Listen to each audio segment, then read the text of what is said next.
क्या है? ये बाय, गुड नाइट। चल, तो गुड नाइट भी बोल दिया। जा पूरी आराम से जा।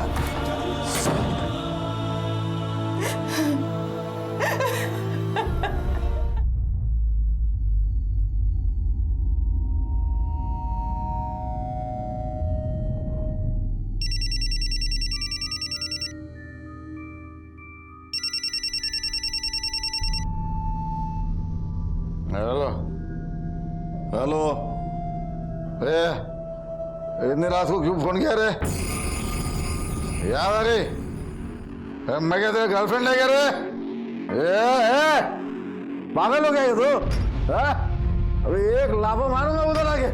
कुतरे फोन रख, फोन रख। वो है ना कल सुबह वो मैं बता दे रहा, फोन रख, फोन रख भैया। तू दारू पिया क्या? तू रुक उधर, उधर ही रुक, तेरा पूरा नशा उतारता हूं मैं।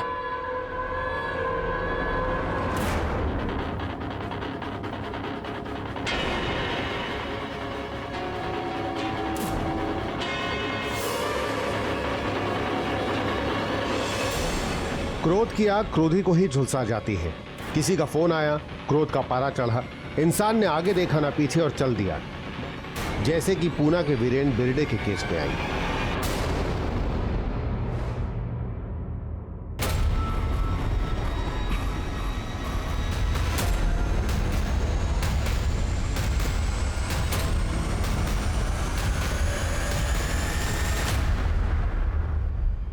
सर, मेरे पति कल रात से घर नहीं है। क्या नाम है तुम्हारे पति का? वीरेन बिरडे। क्या हुआ? सर, ये समाजवादी गणतंत्र पार्टी के नेता है ना, वीरेन बिरडे। जानता हूँ मैं। ये उनकी पत्नी है। बैठिए ना प्लीज। शशिकांत, पानी क्यों नहीं? बोलिए क्या हुआ? मेरे पति कल रात को 12 साढ़े 12 बजे फोन पर किसी से बात कर रहे थे, झगड़ा कर रहे थे। वो घर से बाहर गए और अब तक लौटे नहीं साहब। किसका फोन आया था? किसके साथ झगड़ा चल रहा था? वो नहीं मालूम, लेकिन जिस किसी से भी बात कर रहे थे चिल्ला कर बात कर रहे थे। कह रहे थे कि रुक तो अभी मैं आता हूँ, ऐसा बोलकर निकले। मैंने पूछा भी कहाँ जा रहे हैं, लेकिन नहीं पता है। खुद की गाड़ी लेकर गए थे? हाँ। गाड़ी का नंबर बोलिए। MS122949। मोबाइल नंबर भी बोलिए। 44465484। ठीक है, घुस ले। पता करो रात 12:30 बजे किसका कॉल आया था और ये मोबाइल सर्विलेंस पे डाल दो। मोबाइल की करंट लोकेशन पता चल जाएगी और गाड़ी का नंबर हर पुलिस स्टेशन और वायरलेस में सर्कुलेट कर देना, और थोड़ा जल्दी। बड़ी पार्टी का बड़ा नेता है।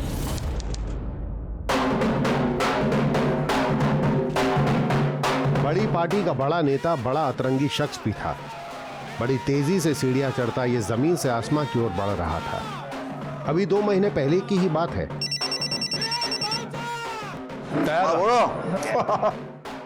टिकट तो मिलना था मेरे को। अरे क्या पार्टी हाईकमान मेरे काम से बहुत खुश है। ये इलेक्शन तो मैं निकल रहेगा।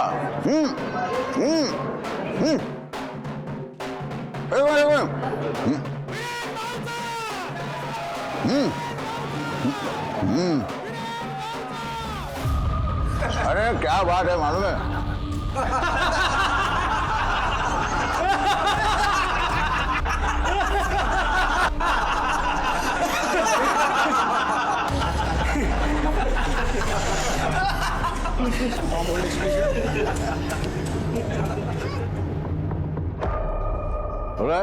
बड़ा ना? हेलो, हाँ बोल। क्या? तू भी नसीमा डार्लिंग, तेरे को कैसे पूछ सकता हूँ मैं? हाँ? अरे तुम मेरे दिल में नहीं, तुम मेरे हार्ट में रहती है, समझे? हार्ट में इधर। हाँ हाँ, टिकट मिलने की पार्टी तो तेरे को ही दूंगा मैं सबसे पहले। आज शाम को।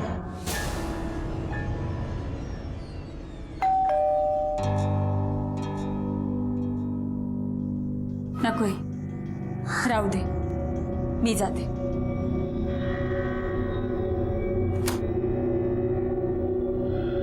टाइम क्या हो रहा है पता है आपको? टाइम क्या हो रहा है पता है आपको? तू मेरे को टाइम दिखाएगी? हाँ? तू बॉस है क्या मेरी? बॉस नहीं हूँ, बीवी हूँ आपकी. 2 बच्चों की माँ हूँ. मुझे भी सब समझ में आता है. बाहर जाते हैं तो क्या करते हैं, किससे मिलते हैं, सब मालूम है मुझे. मालूम है? मालूम है? तो जाना, मालूम करती रहे, जा. नहीं चलेगा ऐसा, समझे आप? नहीं चलेगा. 2 बच्चों की बाप है आप. घर है, परिवार है, जिम्मेदारी है. बाहर तो बहुत बड़े नेता बनते रहते हैं, लड़की बाजी करते. उतरिया, बीच में नहीं बोलने का, समझा ना? और तू सिखाएगी मेरे को क्या करना चाहिए, क्या नहीं करना चाहिए, तू सिखाएगी.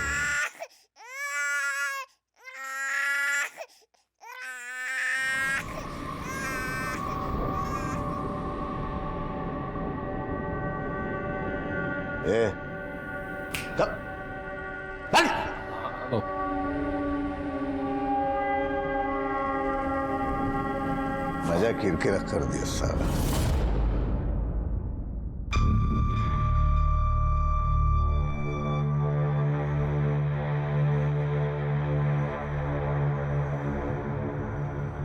अच्छा सुनो,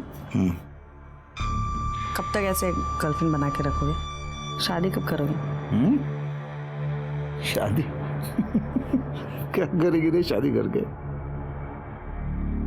अच्छा, शादी करके क्या करते हैं?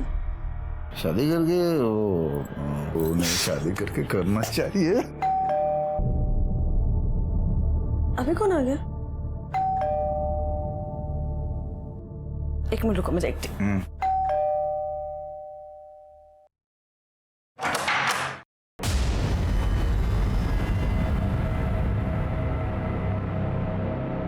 वहीनी तू कौन है रे?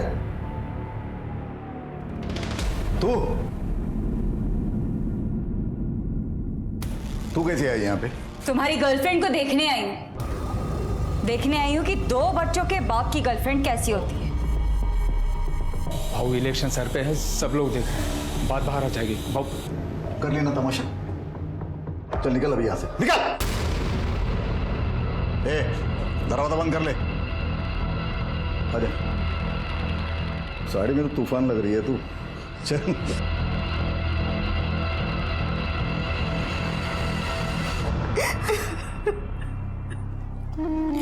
चुप हो जा, मैं उससे बात करती हूँ. भाई तू बात मत करना उससे, तेरे साथ बदतमीजी करेगा वो.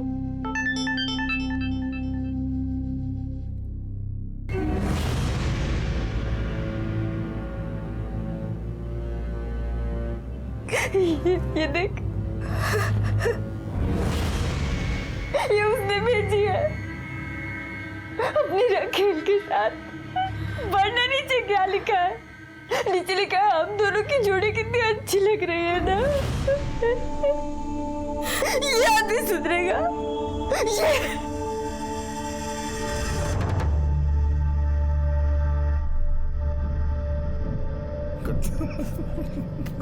क्या कर रहा है?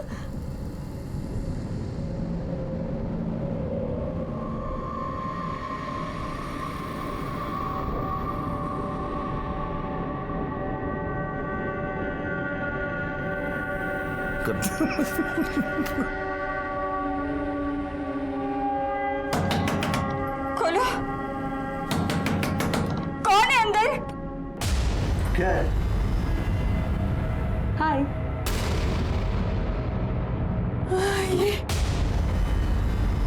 ये यहाँ पे?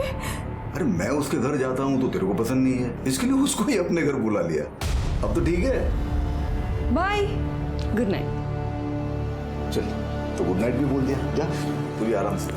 जा जा जा. Good night. मेरा भी गुड नाइट.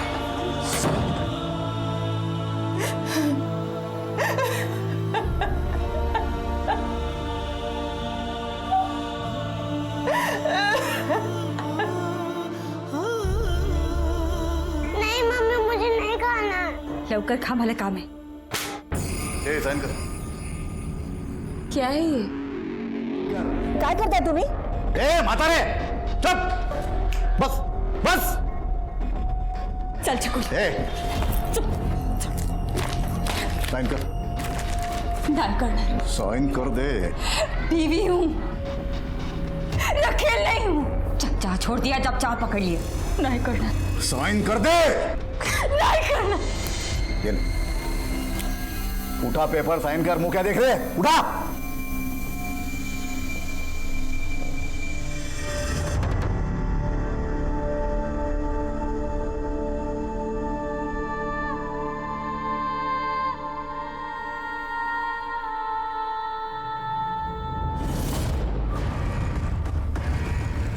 इस पे भी कर. प्रॉपर्टी के पेपर है. मेरी कमाई में से एक ढेला भी नहीं मिलने वाला तुझे. चल कर फटाफट.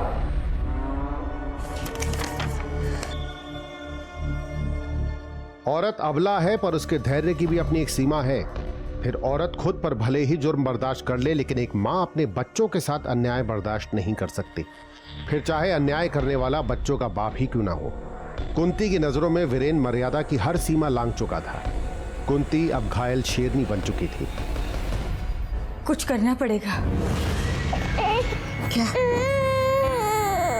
क्या करेगी तू? उसे मारना पड़ेगा. क्या? मारना पड़ेगा? तू पागल तो नहीं हो गई है? पागल मैं नहीं, वो हो गया है. घर परिवार बच्चे सब भूल गए हैं. मारना ही पड़ेगा उसे, नहीं तो हम सब रास्ते पर आ जाएंगे. कैसे? वो सब मुझ पे छोड़.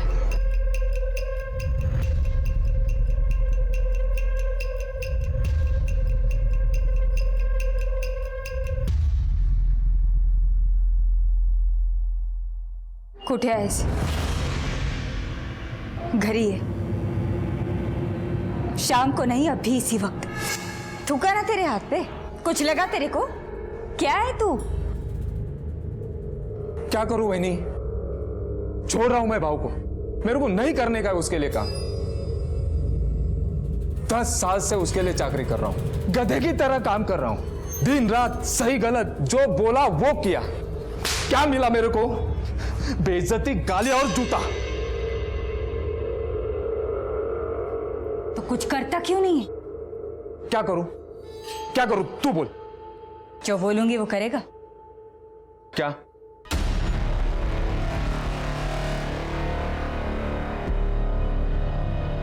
मर्डर में बेल होता है कि नहीं? क्या? मर्डर में बेल होता है? पता कर. ये सब जान के क्या करेगी तू? तू बस पता कर. बाकीचं मी बघेन. वो तेरा दोस्त था ना? कौन? वही रहे जो मर्डर के केस में अंदर था. उसको बेल मिल गई क्या? अरे वो सब वकील पे डिपेंड करता है. वकील पे उसको पता होगा, मेरे को नहीं पता. तो पूछना तेरे वकील से. फोन मिला उसको? क्या देखो? ऐसे रे, मैं जानना चाहता है. मिला ना फोन? मिला रे. ठीक है, अभी तू बोल रहा है तो मिलाता हूँ फोन. हाँ भोसले साहब, मैं बात कर रहा. हाँ, वो मेरा दोस्त है ना शिकरे, जिसने मर्डर किया था, उसको बेल मिल गई. मर्डर मध्ये बेल मिळते वहिनी. पण ये सब जान के तू करेगी क्या?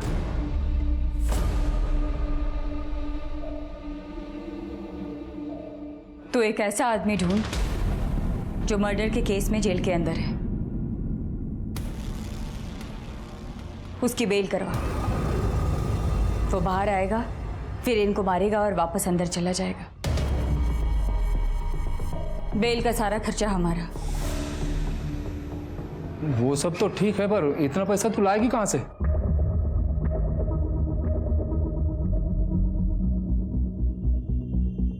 एगे,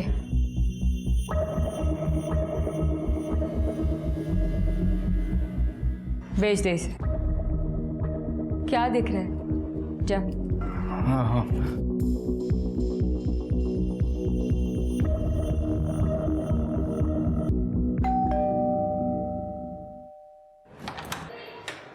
वही बिक गया। हाँ ये अब जल्दी ढूंढो उस आदमी को। किसको? क्या किसको? वही जो आदमी अंदर है जिसे तू बेल पर छुड़वाएगा, जो मर्डर करेगा। छुटकारा चाहिए ना तुझे भी और मुझे भी। हाँ तो क्या देख रहे है? जाना जल्दी जाना। हाँ हाँ।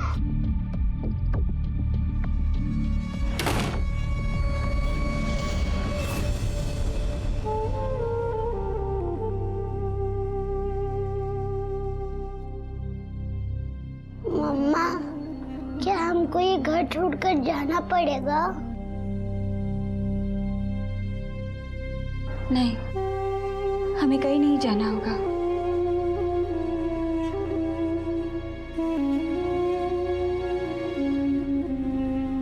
2 दिन में सब ठीक हो जाएगा।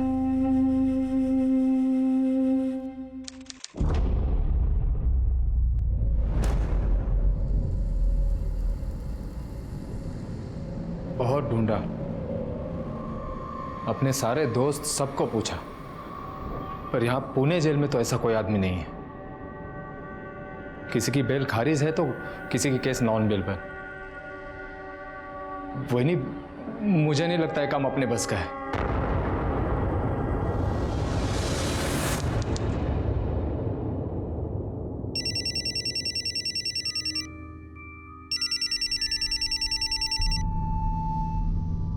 हेलो, मैं क्या तेरा गर्लफ्रेंड है क्या रे? रुक उधर ही रुक, तेरा पूरा नशा उतारता हूं मैं।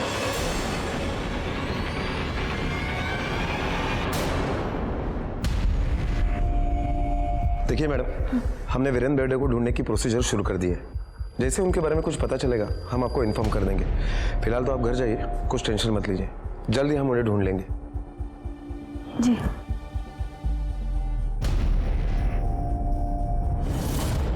सर, वीरेंद्र का मोबाइल अभी भी स्विच ऑफ आ रहा है, इसलिए उसका इस वक्त का मोबाइल का लोकेशन साफ साफ पता नहीं चल पा रहा है। हाँ, लेकिन उसे कल रात 12:30 बजे एक फोन आया था। किसका नंबर है? सर, शास्त्री नगर के एक पीसीओ का था। पीसीओ से कॉल आया था उसे? हाँ sir. Hello, okay okay sir, Virendra की गाड़ी का पता चल गया है। चलो चेक करो गाड़ी को।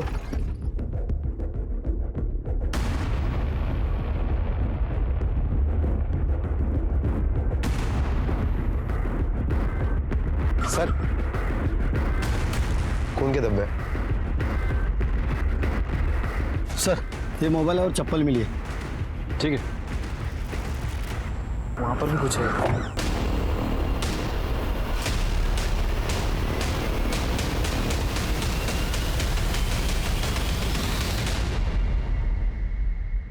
सर, चेहरा काफी झुलस चुका है।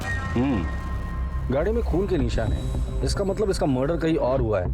फिर यहाँ लाकर इसकी पहचान मिटाने के लिए चेहरा जलाया गया है। पहनावे से लीडर लगता है, वीरे नहीं होना चाहिए। एक काम करो, फॉरेंसिक को बुला और बॉडी पोस्टमार्टम के लिए भेज दो। ओके। और एक गाड़ी का इस्तेमाल हुआ है। इस आसपास के एरिया में अगर कहीं सीसीटीवी मिलता है तो उसका फुटेज चेक कर, और वीरेंद्र बेर्डे की बीवी को शिनाख्त के लिए बुला लेना। Okay sir.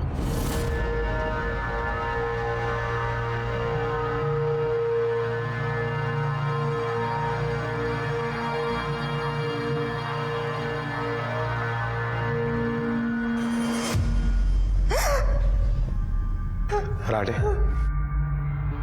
ये चप्पल और ये मोबाइल हमें वीरेंद्र की गाड़ी में मिले, और ये जले हुए कपड़े इस बॉडी पर। जरा ठीक तरह से देखकर बताइए, क्या ये वीरेंद्र के ही है? ये उनके है।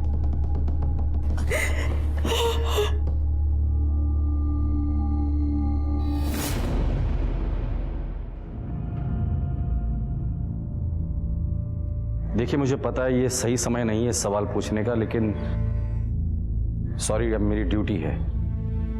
आपको किसी पर शक है? आप वीरेन जी के साथ काम करते हैं ना? जी। कितने सालों से? 10 साल। साहब का कोई नया पुराना दुश्मन? नहीं, दुश्मन तो कोई नहीं। देखिए वीरेन जी के बारे में अगर ऐसी कोई मेरी तबीयत नहीं ठीक लग रही, घर चले।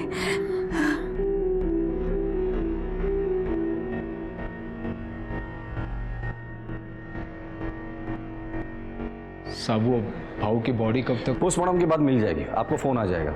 भाऊ के कातिलों को छोड़ेंगे नहीं हम, वो जो कोई भी होगा घसीट कर लॉकअप तक लेकर आएंगे।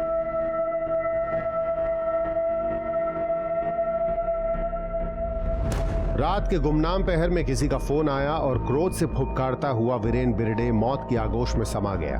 और क्या वो वही था जिसने वीरेन की नृशंस हत्या कर दी? ये सब तो खैर अब तहकीकात का विषय है, पर जाने अनजाने कुंती को अपने जीवन के कहर से निजात मिल गई। इसे संयोग कहें या तकदीर की साजिश, पर कोई था जिसे अब भी इस भयानक करिश्मे पे यकीन नहीं हो रहा था। ये तूने क्या कर दिया? मैंने कुछ नहीं किया माँ। मैंने कहा था लेकिन मैंने कुछ नहीं किया। मैंने ऐसा कहा था लेकिन ऐसा कोई आदमी नहीं मिला। मैंने कुछ नहीं किया।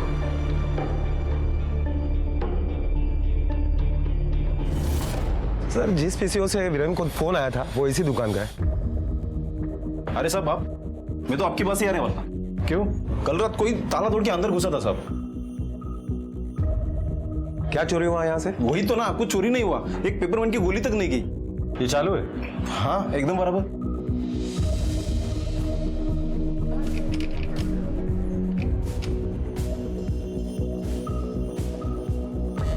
दुकान कितने बजे बंद करते हो? 10 बजे। ठीक है भोसले, दुकान 10 बजे बंद होती है। 12:30 बजे किसी ने दुकान का ताला तोड़ा, पीसीओ से वीरेन को कॉल किया और उसे उस जगह बुलाया जहां उसे मार दिया गया। हाँ सर, हो सकता है। एक और बात, जब भी किसी औरत का पति मर जाता है तो उस औरत का रो रो के बुरा हाल होता है, वो बिखर जाती है। लेकिन यहाँ वीरेन को मारा, उसे जलाया गया, लेकिन वीरेन की बीवी को उतना दुख या दर्द नहीं हुआ जितना होना चाहिए था। हाँ सर, ये बात मुझे भी बहुत अजीब लगी, जैसे उसे सब कुछ पता था कि ये सब कुछ होगा। कि ऐसा तो नहीं कि घर के अंदर ही लफड़ा हो। आस पड़ोस में पूछताछ करो। ओके। काय सांगू साहब, नवरा बाइक को दोनों में पूरा दिन भांडण होते रहते हैं और उनकी आवाज बाहर तक आती है। साहब बाई तो बहुत अच्छी है, 2 छोटे छोटे बच्चे भी हैं उसके, पर ना सारा दिन काम करती रहती है। उसका जो नौरा है ना, नौरा वो नेता है, नेता, और खूब मारता है उसको साहब। सर, वीरेन के आस पड़ोस में पूछताछ की तो पता चला कि प्रॉब्लम तो उसके घर में ही थी। वो अपनी बीवी को डिवोर्स देने वाला था। आपके और आपके पति के संबंध कैसे थे? ठीक थे। पर हमने सुना कि आप दोनों के बीच काफी लड़ाई झगड़ा होता था, बात डिवोर्स तक गई थी।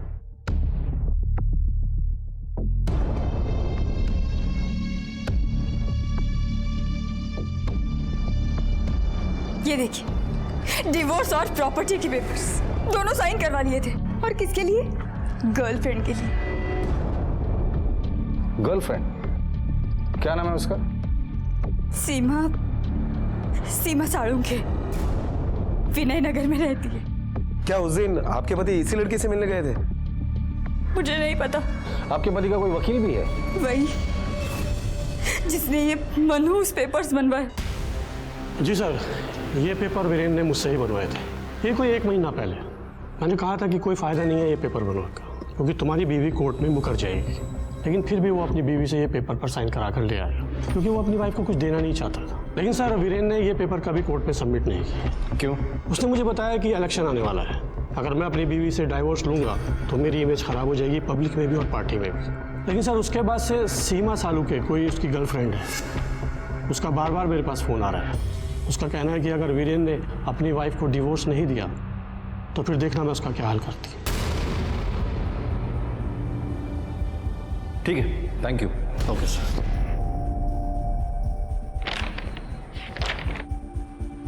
वीरेन ने डिवोर्स के पेपर कोर्ट में सबमिट नहीं किए, बीवी के लिए ठीक था, लेकिन गर्लफ्रेंड को जरूर झटका लगा होगा। हाँ सर, इसी लड़की के लिए वीरेन अपनी बीवी को डिवोर्स दे रहा था। शायद इस लड़की का वीरेन के प्रॉपर्टी में भी इंटरेस्ट हो। क्या नाम बताया उसका? सर, सीमा साळुंखे, वीरेन नगर में रहती है। वीरेन बिरडे के साथ क्या रिश्ता है तुम्हारा? वो शादी करने वाला था मुझसे। तो की शादी? नहीं, वो कर गया। 2 साल तक हमारा अफेयर चला। उसने कहा था कि वो अपनी वाइफ को डिवोर्स देकर मुझसे शादी करेगा। तुमने तो उसके लॉयर के साथ भी बात की थी ना फोन पे? हाँ की थी। तब मुझे पता चला कि उसने डिवोर्स के पेपर्स बनवाए थे, अपनी वाइफ से साइन भी लिया था, पर कोर्ट में जमा नहीं किया। तो तुमने पूछा नहीं वीरेन को? उसने मेरा फोन ही नहीं उठाया। फिर मैंने उसके खास आदमी राघव से बात की। उससे कहा मेरी मदद करने को। तुम कुछ तो करो ना राघव, तुम तो सब जानते हो ना। अभी मैं क्या कर सकता हूँ इसमें? तुम उससे बात करो ना। वो मेरा फोन तक नहीं उठा रहा।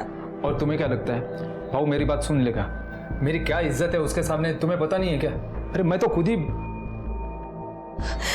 तो मैं क्या करूं राघव? मैं कहाँ जाऊं? 2 साल से उसने मेरे साथ, मेरी कोई इज्जत है या नहीं? मुझे कुछ समझ में नहीं आ रहा मैं क्या करूं। देखो मैं कोशिश करता हूँ। फिर राघव ने मुझे ताई से मिलवाया। कौन ताई? वो वीरेन की पार्टी की लीडर है, मुक्ता ताई। तो उसने मदद की तुम्हारी? उन्होंने मेरी बात आराम से सुनी और उन्होंने कहा कि वो मेरी मदद करेंगी। फिर वीरेन बेर्डे का मर्डर हो गया। भोसले, ये एक पॉलिटिकल मर्डर भी तो हो सकता है। एक काम करो, ये वीरेन जिस पार्टी के लिए काम करता था उसके किसी वर्कर को बुला कर लेकर आओ, या फिर ऐसे आदमी को लेकर आओ जो यहाँ की सारी पार्टियों की खबर रखता हो। साहब, मुक्ता ताई और वीरेन भाऊ है ना, उन दोनों का ना 36 का आंकड़ा था। और वो वीरेन भाई का वो था ना, क्या बोलते हैं उसको, फंटर राघव, वो अक्सर मुक्ता ताई से मिलने आया करता था। मैंने खुद देखा था। कितनी बार आया था मिलने? सर पिछले कुछ दिनों में 5-6 बार आया होगा। ज्यादातर रात को आता था। और साहब ये जो वीरेन भाऊ है ना, ये राघव के साथ है ना कुत्ते माफिक बर्ताव करते थे।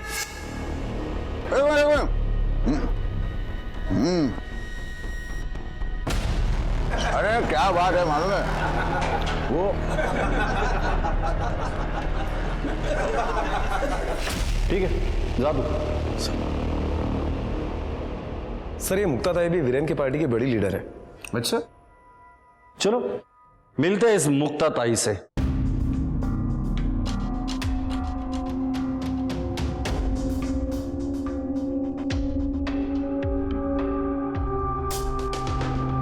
वीरेन बेर्डे,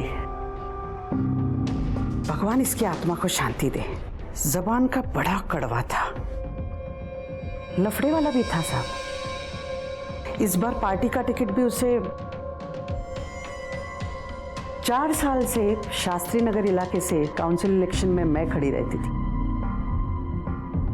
बराबर? एकदम बराबर। अरे अनकॉन्टेस्टेड जीती अपनी ताई। फिर ये वीरेन ऊपर आया, हाईकमान को क्या बोला मेरे खिलाफ, क्या पट्टी पढ़ाया। हाँ, पट्टी बढ़ाया, ताई का टिकट कटवा के खुद ले लिया। और इसी बात को लेकर तुम दोनों में झगड़ा हुआ। झगड़ा? बहस हुई साहब। बहुत बदतमीजी से बात किया मेरे साथ। वो तो ताई ने हाथ रोक लिया, नहीं तो 2 कान के नीचे मारता था मैं उसको। तेरे को टिकट कैसे मिला मेरे को सब मालूम। ताई, आवाज नीचे और आंख नीचे करके बात कर। मैं तेरे बारे में किसी को कुछ नहीं बोला, समझे? ए झूठ मत बोल। ए ताई, तेरे कुत्ते को बोल बीच में मत भौंक। जबान संभाल के बात करा। ये भौंकेगा ना तो कान के नीचे बजाऊंगा इसके। बे तू क्या कान के नीचे बजाएगा, मैं तेरे कान के नीचे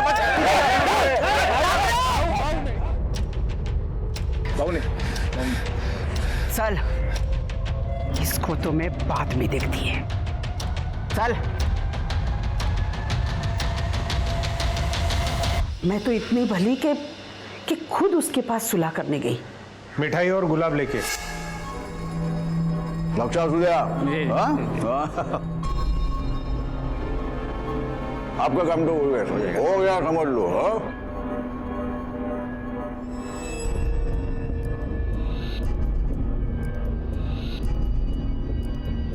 ले पकड़। अरे बधाई देने वास्ते आई। देख जो भी फैसला है पार्टी का, इसमें तेरा मेरा क्या। झगड़ा भूल जा, भांडण छोड़ून दे। काय हो गया तेरा निकाह था? लोग खाना खा के जाने का समझा ना सब लोगों ने, कोई भी भूखा पेट जाने का नहीं अपने घर से, समझा? मेरा तो मन किया जाके उसको जान से छोड़ना, क्यों इतना उबाल रहा है? हाँ, जो जैसा होगा वैसे ही करेगा ना वो। बिच्छू है तो डंक मारेगा ही। ये राघव आया था ना मिलने आपसे। कौन राघव? राघव जगताप। कौन है रे राघव? ताई वो वीरेन का कुत्ता। हाँ साहब आया होगा। अभी यहाँ आपने देखा दिन में 100-200 लोग तो आते ही रहते हैं। वो सीमा भी आई थी ना आपसे मिलने राघव के कहने पर। सीमा? अच्छा वो राघव, वीरेन का आदमी। हाँ हाँ, वो आया था। वो बोला कि उस लड़की को हेल्प चाहिए, कह रहा था वीरेन उसका इस्तेमाल कर रहा है, आप कुछ कीजिए। मैंने कहा ठीक है, लेके आओ उसको, मैं न्याय दिलाऊंगी उसको। मैडम आपसे कोई मिल रहा है और कह रहे हैं कि आपने उन्हें बुलाया था। वो मैं वीरेन के बारे में बात करने आई हूँ। हाँ मालूम है, बोल ना बोल। आपलीच माणसं बोल। आई वो उसने मुझे वादा किया था कि वो अपनी बीवी को तलाक देगा और मुझसे शादी करेगा, लेकिन मुकर गया। इस्तेमाल किया ना तेरा। वाईट माणूस आहे, वाईट माणूस आहे।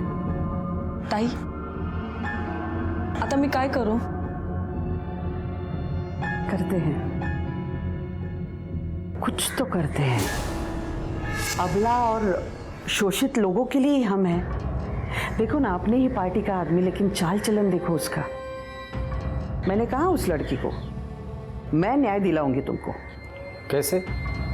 कैसे मतलब, वो लड़की ने बोला मुझे कि उसके पास फोटो है, वीरेन के लेटर्स हैं, तो मैंने उसको पूछा कि मैं अगर प्रेस कॉन्फ्रेंस बुलाऊं, मीडिया बुलाऊं तो बोलोगी? तो बोली हाँ। अभी क्या है ना साहब कि अपने राजनीतिक प्रतिद्वंदी के खिलाफ हमें भी तो मसाला चाहिए ना। अरे चाय ठंडा मंगाओ साहब के लिए। नहीं सुकुन, थैंक यू।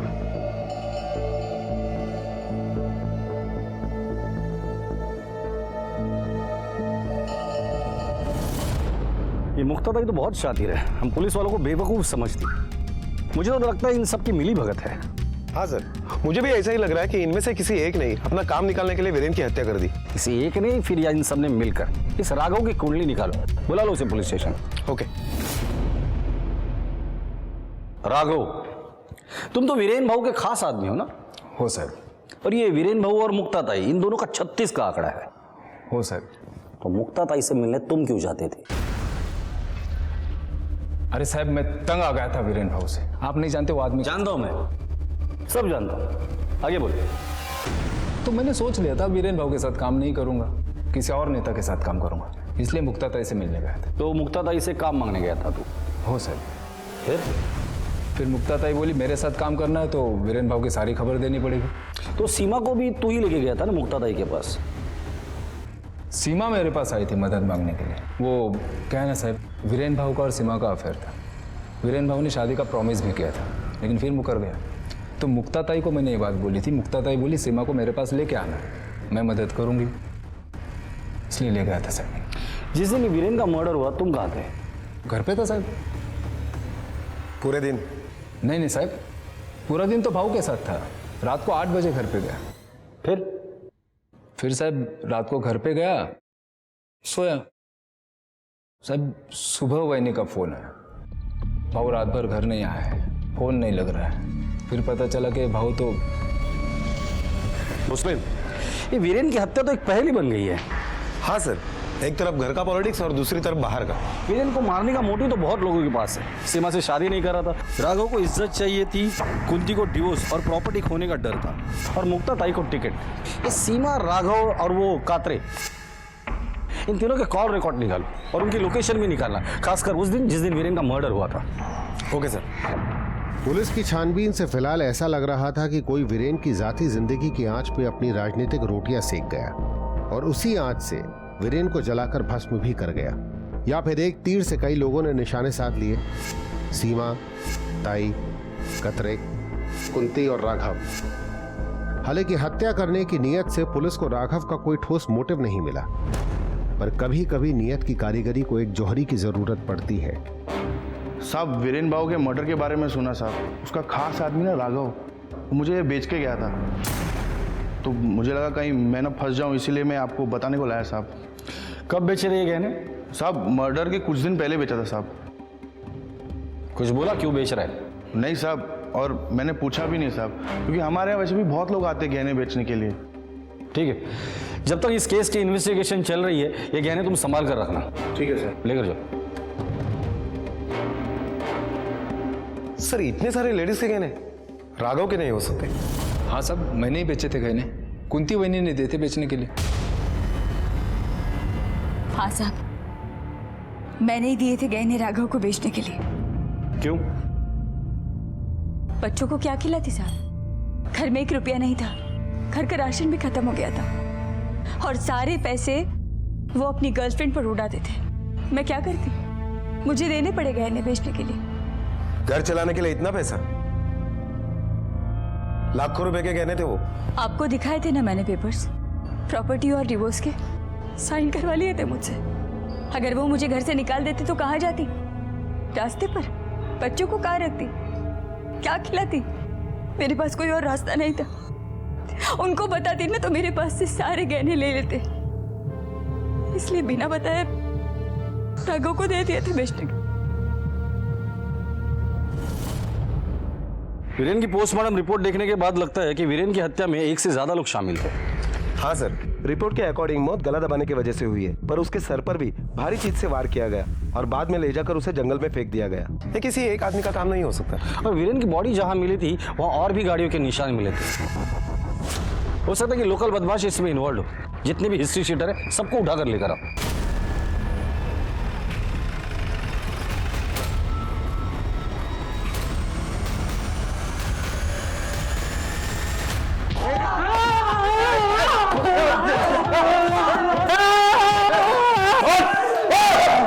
हमने क्या किया है साहब?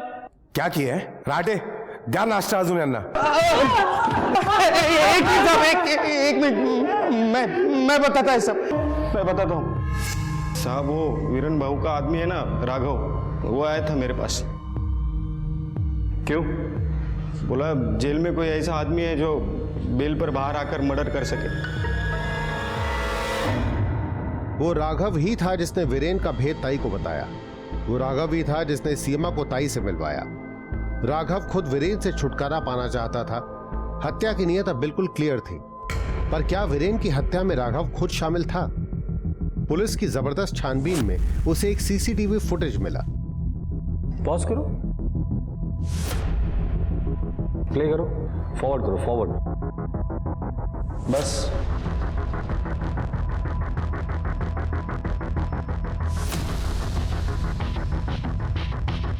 11 बजे ये घर से निकला और 2:30 बजे घर पर वापस आया।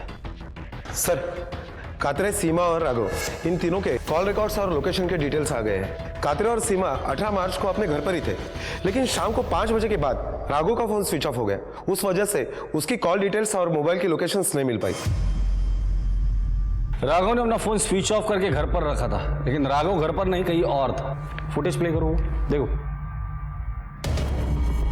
11 बजे राघव घर से निकला, फॉरवर्ड करो, और 2:30 बजे वापस आया। गाड़ी में 2 लोग और भी है। जरा गाड़ी को जूम करो, नंबर प्लेट दिखाई दे रही है, पता करो ये गाड़ी किसकी है। Okay sir.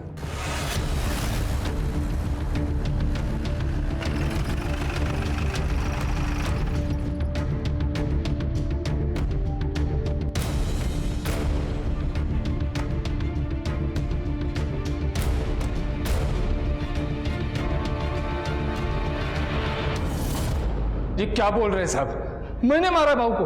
मैंने? साहब ये सच है कि मैं भाऊ से खुश नहीं था। भाऊ मुझे टॉर्चर करता था, हर रोज मुझे बेइज्जत करता था।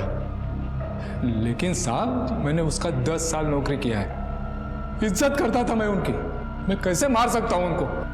करेक्ट है। फिर तू ऐसे आदमी को क्यों ढूंढ रहा था जो जेल में है, बेल पर बाहर आके किसी का मर्डर कर सके? नहीं, कौन बोला आपको? शशिकांत, चलो।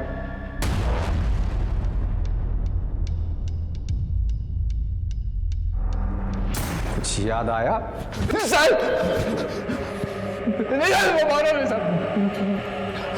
बताता हूँ। अब बिना टाइम पास किए फटाफट बता दे, इस पूरे कांड का मास्टरमाइंड कौन है? कुंती वहिनी। साहब वो वीरेन भाऊ ने कुंती वहिनी का जीवन नरक बना के रखा था। उस सीमा के चक्कर में कुंती वहिनी को जबरदस्ती डिवोर्स दे रहा था। वो प्रॉपर्टी से भी बेदखल कर दिया था। मैं भी साहब तंग आ गया था रोज रोज की बेइज्जती से।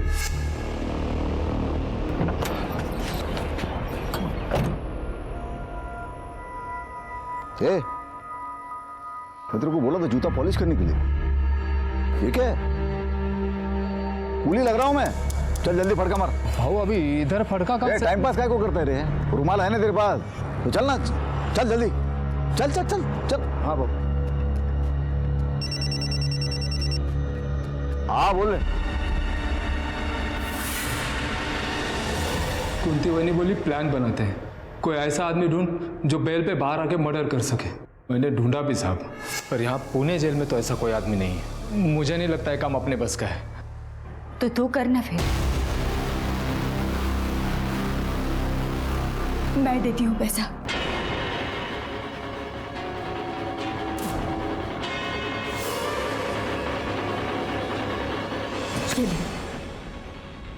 करेगा ना मेरे लिए, अपनी इज्जत के लिए करेगा ना?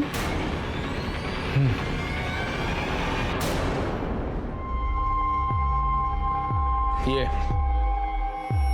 पूरे देखो, काम जोखम का है, होगा ना? हो जाएगा, तुम सिर्फ प्लान बताओ।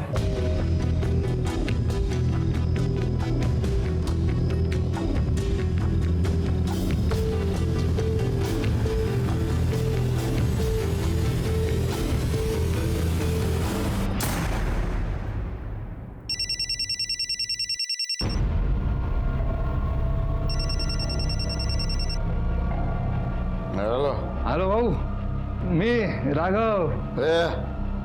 इतनी रात को क्यों फोन किया रे? आपका बहुत याद आ रहा है। मैं क्या तेरा गर्लफ्रेंड है क्या रे? अभी एक लाफा मारूंगा उधर आके। आना। ये कुतरिया खोल रख।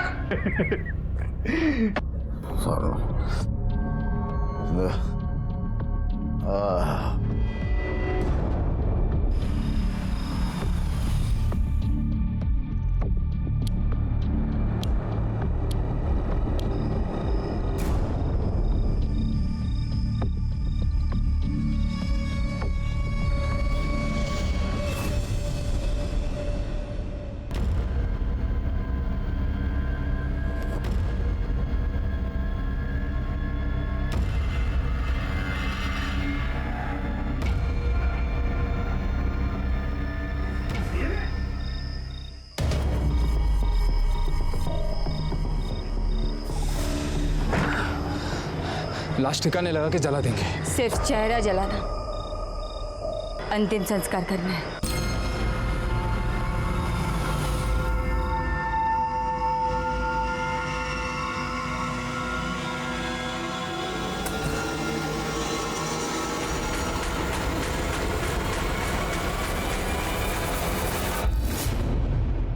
हत्या या अपराध कभी किसी समस्या का समाधान नहीं हो सकता। इनफैक्ट ज्यादातर अपराध समस्या को और भी विकट बना देते हैं। अब कौन संभालेगा कुंती के बच्चों को? क्या अब उनको बरसों अपनी माँ के बिना जीना पड़ेगा? कुंती एक बेहद फिक्रमंद माँ थी, पर उसके आगे अपराध के अतिरिक्त और भी तो रास्ते थे। फिर अपराध ही क्यों? जीवन को उसके नियमों, उसके मूल्यों के जरिए पहचानिए, नहीं तो नियत अच्छी ही क्यों ना हो, जिंदगी नर्क बन जाती है। हमारे आज के एपिसोड की दूसरी कहानी।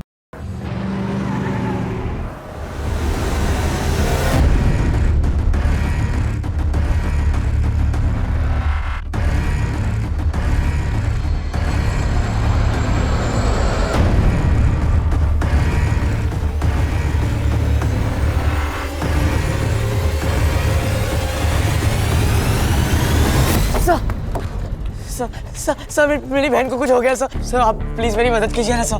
क्या हो गया? वो अब तक घर नहीं लौटी है सर। सब पता नहीं कहाँ चली गई है। एक मिनट, शांत हो जाओ, डिटेल में बताओ क्या हुआ। नॉर्मली 5 बजे तक आ जाती है सर, बट आज अब तक नहीं आई है सर। एक मिनट। नहीं सर, मुझे लगता है ना उसने कुछ तो किया होगा सर। उसने कुछ तो किया होगा। एक मिनट, किसने क्या किया है? हमारा बाप सर। सब वो 1 नंबर का आदमी। मुझे लगता है ना मेरी बहन को कुछ किया होगा सर। सब वो मेरी बहन को कुछ भी कर सकता है सर।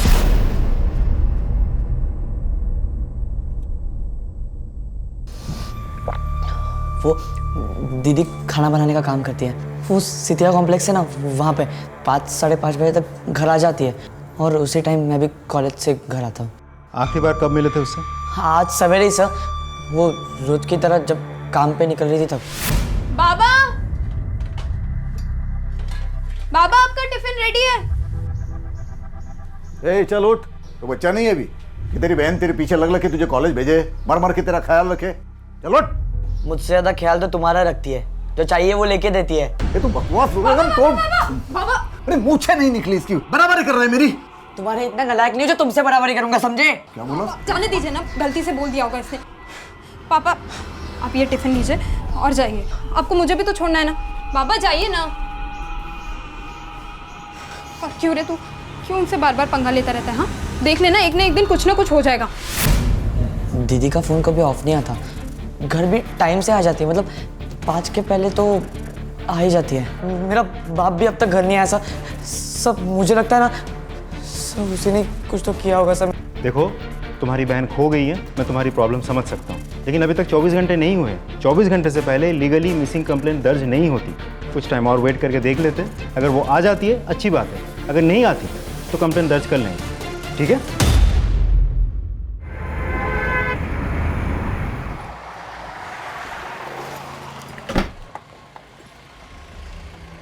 Good morning sir. ये लड़का कौन है? सर रिपोर्ट लिखवाने आया, कल भी आया था, कह रहा है बड़ी बहन लापता है। सर बहन का नाम शिल्पा है, कुक का काम करती है, डेवोसी है। सर अपने काम से कहीं गई होगी, छोटी बच्ची तो है नहीं, लेकिन लड़का मानने को तैयार ही नहीं है। और माँ बाप? सर ये तो खुद बाप पे ही इल्ज़ाम लगा रहा है, कह रहा है बाप ने ही बहन को गायब करवाया होगा, और बातों से साफ लगता है कि बाप से बहुत नफरत करता है। कोई फ़ोन वोन वगैरह? तो शिल्पा का फ़ोन तो स्विच ऑफ है, बाप का फ़ोन बज रहा था, वो भी स्विच ऑफ आ रहा है। सर अब तो 24 घंटे हो गए ना सर। प्लीज़ आप मेरी बहन को ढूंढिए ना सर। सर आपने बोला था ना। एक बार फिर से फ़ोन ट्राई करो। सर मैं सुबह से फ़ोन ट्राई कर रहा हूँ सर, अब उसका फ़ोन भी स्विच ऑफ आ रहा है। किसकी बात कर रहे हो? सर मेरे बाप की। सर वो आदमी कुछ भी कर सकता है सर। प्लीज़ मेरी बहन को ढूंढिए ना sir, please sir. Vijay sir इसकी रिपोर्ट लिख लो, बहन की सारी डिटेल ले लो। चलो।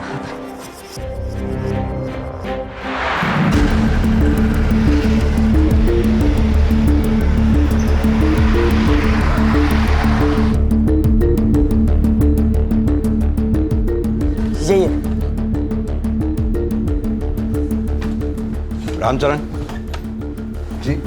शिल्पा कहाँ है? शिल्पा कहाँ है मतलब? शांत हो जाओ, यहीं खड़े रहो तुमसे कुछ बात करनी है। आइए। अमित, आस पड़ोस में अच्छी तरह से पूछताछ करो। नंबर पर कॉल कर रही हैं वो बंद है। सर फोन स्विच ऑफ आ रहा है उसका, लेकिन मुझे यकीन है सर वो अपने माँ के घर ही होगी। दिन भर काम करके थक जाती है बेचारी। माँ क्या साथ में नहीं रहती? जी नहीं, वो अलग रहती है गांव में। मैंने उसका भी नंबर ट्राई किया था, लेकिन उसका नंबर नेटवर्क से बाहर लग रहा है। लेकिन वो अगर अपने माँ के यहाँ जाती तो अपना फ़ोन क्यों स्विच ऑफ करती? सर स्विच ऑफ हुआ होगा, चार्ज करना भूल गई होगी। दिन भर बहुत काम होता है, दोनों का ख्याल रखना होता है, तो ये अक्सर चार्ज करना भूल जाती है। हमारा झगड़ा हुआ, वो हर महीने अपने माँ के पास मिलने जाया करती थी। क्या उसकी लाइफ में कोई लड़का था? हो सकता है झगड़े के बाद वो उसी लड़के के साथ कहीं चली गई होगी। नहीं सर, ऐसा कुछ नहीं हुआ था। कल रात में कहाँ थे तुम? वो सर मैंने ज़्यादा पी ली थी, तो ऐसी हालत में मैं बच्चों के सामने नहीं आ सकता, इसलिए अपने दोस्त के घर रुक गया था। कौन दोस्त? सतपाल, यहीं पास में रहता है। कहीं ऐसा तो नहीं तुम्हारा अपनी बेटी के साथ झगड़ा हुआ हो, काम पे जाते समय या घर से निकलते समय? नहीं साहब, ऐसी कोई बात नहीं है। क्यों? क्योंकि तुम्हारा बेटा नितिन तुम्हारे ऊपर इल्ज़ाम लगा रहा है। वो सर इसलिए, वो सुबह में थोड़ा गुस्सा हो गया था इसलिए।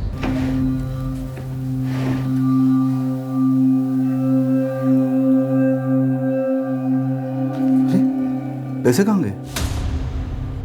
नितिन, ए नालायक, आज तूने फिर पैसे चुराए? मैंने नहीं चुराए। तो अपने आप गायब हो गए और तुम्हें सुबह सीधा करके छोड़ूंगा। हाथ मत लगाना, मैंने एक बार कह दिया ना, नहीं चुराए तो नहीं चुराए। तो क्या शिल्पा ने चुराए? इस घर में अकेला तू ही है जिसे किसी चीज की कदर नहीं है, जितना दो कम है। तुम मुझे मत सिखाओ, समझे? करेगा ना मुंह तोड़ दूंगा। सब मुझे गुस्सा जल्दी आ जाता है, खास करके इस नितिन पर। ये हरकत ही ऐसे करता है, हर वक्त इसे पैसों की जरूरत होती है, सिर्फ दोस्तों के सामने दिखावा करने के लिए। अगर पैसे ना दे तो गालियां देता है, अनाप शनाप बकता है, दुश्मन समझता है बाप को। पैसे देने से मना करे तो चोरी करता है। ये पहली बार नहीं साहब, पिछली बार भी मैंने इसे रंगे हाथ पकड़ा था चोरी करते हुए। वजह यही है या कोई और वजह भी है? और वजह हो सकती है, शादी हो गई थी उसकी, लेकिन उसका पति नालायक निकला, उससे भी अलग होना पड़ा। ये शिल्पा है ना जी, बड़ी सीधी सादी और भोली भाली मेहनती लड़की है सर जी। ये ज्यादा किसी से बात नहीं करती, हाँ मिलती सबसे हंस के। साहब हमेशा गुस्सा होकर ऐसे ही बवाल करता है, वो सीधा साधा आदमी, शादीशुदा। बाकी वो शिल्पा मेरी शॉप पे आती है तो इसी बहाने कुछ बातचीत हो जाती। ये लीजिए, अब आप इतनी दूर आई हैं तो हमारे ढाबे की एक चाय भी पी लीजिए। नहीं, वो घर पे लेट हो रहा है ना इसलिए। नहीं आइए ना, एक कप चाय पी लीजिए। नहीं नहीं नहीं, अरे प्लीज। मैं बाद में। अरे नहीं, अरे यार नितिन छोड़ो, क्या पागल हो गया क्या? नितिन क्या कर रहा है? नितिन मेरी कसम है, छोड़ उसे। चल यहाँ से, चल। पागल है साला। साहब मैं तो ज्यादा बोलती नहीं, लेकिन सब देखती हूँ। शिल्पा जितना सीधा साधा बनती है ना, उतनी ही टेढ़ी है। और ये आदमियों को तो कुछ समझ में आता नहीं है साहब कि वो कितनी पहुंची हुई चीज है। अकेली अपने आदमी से अलग यहाँ रहती है और सब आदमियों को देखकर हंस हंस के बातें करती है। ये ऐसी बहन है ना, इसलिए नितिन इतना परेशान रहता है साहब। गई होगी कहीं मौज मस्ती करने, और उसका डिवोर्स भी हो चुका है। सर, हमें बाप को भरोसा है कि शिल्पा एकदम ठीक होगी, वहीं दूसरी तरफ भाई है जो उसकी सलामती के लिए डरा हुआ। सर, पड़ोसी को भी कहना है कि नितिन अपनी बहन को लेकर कुछ ज़्यादा ही प्रोटेक्टिव है। बाप के साथ भी उसकी खास बनती नहीं थी। तो सर ऐसा भी हो सकता है कि अपनी बहन की सेफ्टी को लेकर उसके मन में जो डर है वही गुस्सा बन के अपने बाप पे निकल रहा हो। और कुछ पता चला? सर, शिल्पा के बारे में बहुत मिक्स्ड इन्फॉर्मेशन मिल रही है। कोई कह रहा है शिल्पा बहुत अच्छी औरत है, सीधी सादी औरत है, वहीं कोई शिल्पा के कैरेक्टर पे उंगली उठा रहा है। अमित, एक बात तो तय है, बाप और भाई दोनों की जिम्मेदारी शिल्पा के ऊपर थी। तो ये भी तो हो सकता है कि काम के प्रेशर से तंग आकर वो खुद कहीं चली गई हो। शिल्पा के बाप का कहना है कि शिल्पा अपनी माँ के यहाँ गई होगी, नोएडा में। शिल्पा की माँ से कॉन्टैक्ट करो और पता लगाओ कि शिल्पा का मोबाइल स्विच ऑफ होने से पहले उसके फ़ोन की लास्ट लोकेशन क्या थी। सर,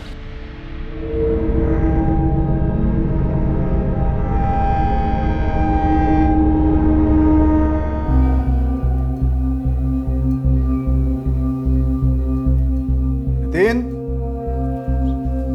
नितिन, क्या कर रहे हो? मैं कुछ भी करूं, तुझसे मतलब? बेटा क्या हो गया तुझे? तुम मुझ पर इल्जाम क्यों लगा रहे हो? बेटा शिल्पा की फिक्र मुझे भी है। वो अपनी माँ के घर होगी, ठीक होगी, वो आ जाएगी। देख, अपना झूठ अपने पास रख। बेवकूफ बना रहा है ना, बाकी सबको बना, मुझे नहीं, समझा? अरे चल।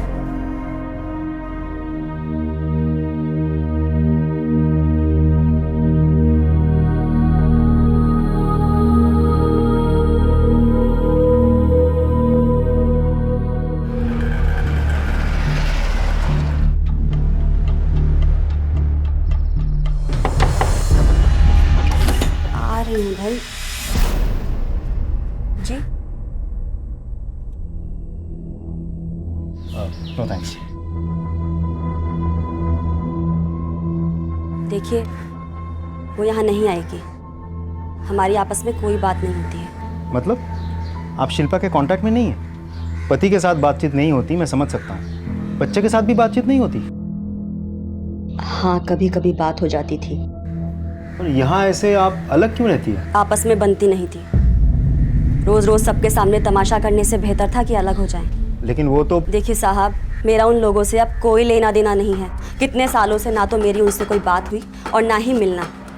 इसलिए आप मुझसे पूछताछ करके अपना समय बर्बाद कर रहे हैं। अरे आपकी बेटी जिंदा है या नहीं है, कहाँ है, गायब है, गुमशुदा है, लापता है, आपको इन सारी चीज़ों से कोई लेना देना नहीं है।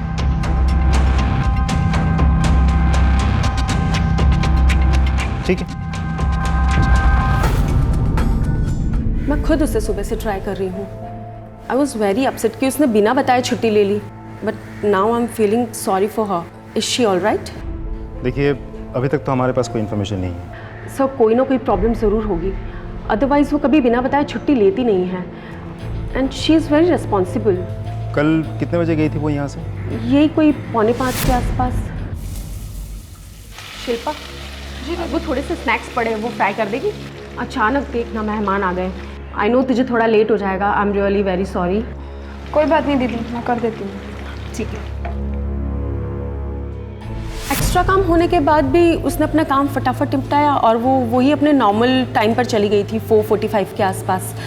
और उसे अपने भाई के घर आने से पहले घर पहुंचना होता है। कल जब वो यहाँ आई थी, वो स्ट्रेस्ड लग रही थी या डिस्टर्ब लग रही थी? Not at all.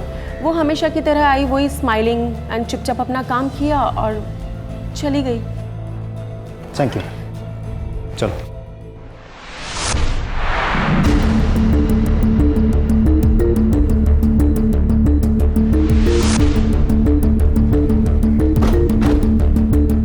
शिल्पा 4:45 को निकलकर करीब 5 या 5:15 तक घर पहुंच जाती है। शायद घर पहुंचने के लिए वो यही रास्ता लेती होगी।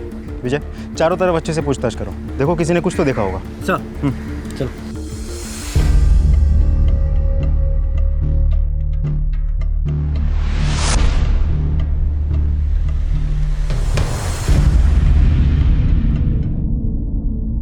सर, उसने कोई वजह नहीं दी और अपने डाइवोर्स के बारे में भी कुछ नहीं बताया। बेटी लापता है ये सुन के भी खास कुछ परेशान नहीं थी वो। हो सकता है ऐसा उसने पहली बार ना किया हो। सर, एक बात मुझे अजीब लगी। जब वो मेरे साथ बात कर रही थी, मुझे न जाने क्यों ऐसा लग रहा था कि मुझसे कुछ तो छिपा रही है वो। सर, शिल्पा के कॉल दो ट्रायंगुलेशन रिकॉर्ड। शिल्पा के फोन का लास्ट ट्रेस 5 बजे। अमित, ये टावर तो मुखर्जी नगर का है। Yes sir, exactly. ये बात मुझे भी खटकी। एक सेकंड, मैं दिखाता हूँ मैप में सर। ये देखिए सर, शिल्पा काम करती है यहाँ। ये घर पहुँचने का यूजुअल रूट है और फ़ोन हमें मिला यहाँ, Mukherjee Nagar, totally opposite direction. ये मुखर्जी नगर एरिया तो शिल्पा के माँ के घर जाने वाले रास्ते में भी नहीं आता। अमित, एक काम करो, इस एरिया में आसपास जितने भी लोग हैं उनसे पूछताछ करो, शायद किसी ने कुछ देखा हो। सर,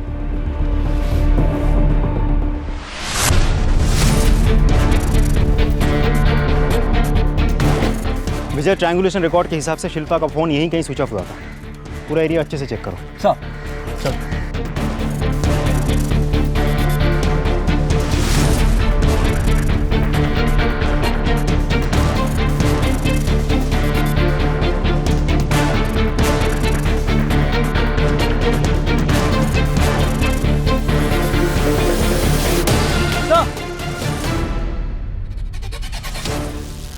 सर, ये देखिए, ये फोन वहाँ पड़ा मिला।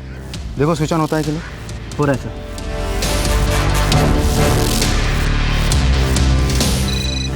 बज रहा है, रिंग हो रहा है। मोबाइल स्विच ऑफ करके यहाँ क्यों पड़ा है? बैटरी तो अभी भी है। सर, हो सकता है कि वो ये चाहती हो कि उसे कोई ट्रेस ना कर सके, इसीलिए स्विच ऑफ कर दिया हो। विजय, पूरा एरिया अच्छे से चेक करो, थाने में बात करो, एक और टीम बुलवाओ ताकि ज़्यादा से ज़्यादा एरिया कवर हो सके। और इस एरिया में आने जाने वाली सभी बसेस, टैक्सी, रिक्शा, सबसे पूछताछ करो। सर, किसी ने कुछ तो देखा होगा। जी। हेलो।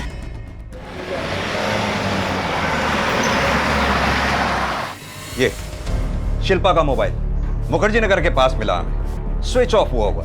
वो रास्ता ना तो यहाँ तक आता है और ना ही शिल्पा के माँ के घर तक जाता है। किसी से उसका कोई झगड़ा, कोई पुरानी रंजिश, या फिर हाल ही में किसी से कोई अनबन हुई हो, क्योंकि उसकी जान को खतरा हो सकता है। नहीं सर, ऐसे तू तेरा नाटक बंद करा। सर, मैं बता रहा हूँ, इस ने कुछ तो किया है सर। सर, आप शांत हो जाओ नितिन। शिल्पा की किसी से दुश्मनी की कोई गुंजाइश नहीं है। शिल्पा ऐसी लड़की थी ही नहीं, वो तो सबके साथ मिलजुल के रहती है। कहीं रवि ने? रवि कौन? शिल्पा का पति। शादी के 1 हफ्ते बाद वो अलग हो गए थे। सर, 6 साल हो गए इस बात को। अब क्यों?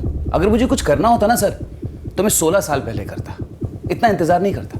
और फिर अब मेरी बीवी है सर, ममता, मेरे साथ ही है और हम दोनों खुश हैं। मुझे उस शिल्पा के पीछे दौड़ने की कोई जरूरत नहीं है सर। भाड़ में जाए सर, वो कोई ऐसी औरत होगी जो शादी के 1 हफ्ते बाद अपने पति को छोड़कर चली जाए। ऐसा क्या हुआ था जो छोड़कर चली गई?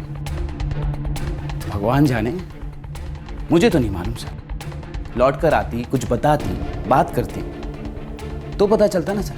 मैं के गई थी किसी पूजा पाठ के चक्कर में, बस ना वो वापस आई ना मुझे उससे मिलने दिया। कल रात कहाँ थे तुम? कल रात घर पे ही था सर। और कहाँ जाऊँगा? हाँ, आते आते देर हो गई थी सर, वो मैं ओवर टाइम कर रहा था ना, इसलिए। कितने बजे लौटे थे? अब वो याद नहीं है सर। आपको तो याद होगा। जी वो ये तो सो रही थी उस वक्त जब मैं आया, इसे क्या पता होगा। जी ठीक है, अभी तो मैं जा रहा हूं। अगर सवाल हुए तो फिर वापस आऊंगा।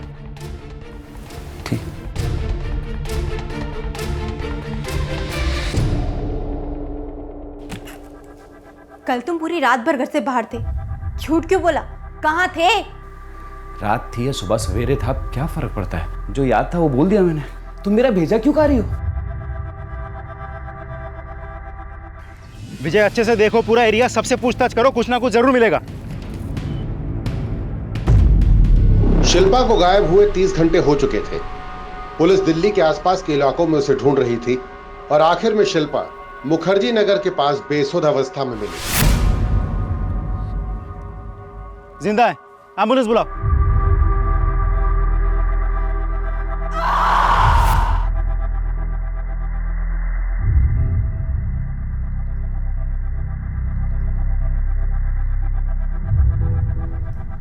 डॉक्टर साहब, शिल्पा ठीक है ना? शिल्पा के साथ ज़बरदस्ती की गई है और काफ़ी घाव भी है। घाव देखकर तो ऐसा लग रहा है कि बहुत से लोगों ने मिलके उसके साथ।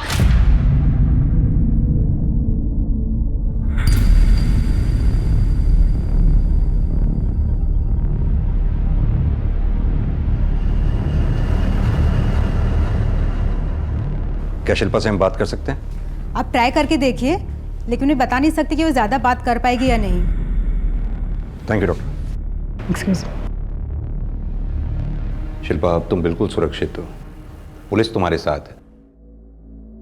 जिन लोगों ने भी ये किया तुम्हारे साथ, जानती हो उन्हें?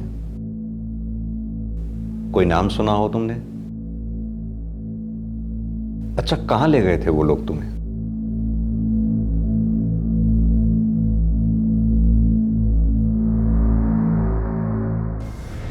सर, शिल्पा तो कुछ बोल ही नहीं रही है। हमें जिसको भी शिल्पा जानती है, पता करो उस वक्त उस एरिया में कौन कौन वहां मौजूद था जहां शिल्पा मिली। लेकिन सर, इतने लोगों के call records, call triangulation records, तो बहुत मुश्किल होगा। आई नो अमित, लेकिन जब तक शिल्पा नहीं बोलती तब तक हम ऐसे ही हाथ पे हाथ रख के नहीं बैठे रह सकते। जिस किसी ने भी शिल्पा के साथ ये दुष्कर्म किया, बचना नहीं चाहिए। Get on it sir.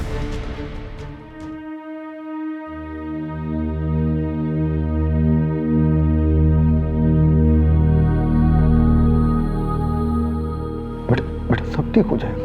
हाँ, मेरी बहादुर बच्ची है ना, कुछ नहीं हुआ बेटा। अभी तो बहुत काम करना है तुम्हें। और तुम्हारे पापा है ना तुम्हारे साथ।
चाय ला रही हूँ, पहले चाय पी लीजिए। नितिन, नितिन जल्दी निकल, कॉलेज जाना है ना।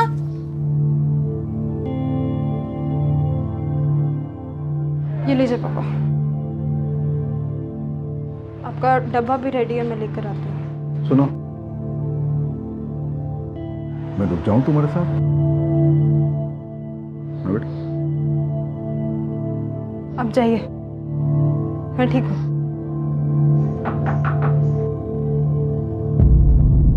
सर आप कैसी हो शिल्पा?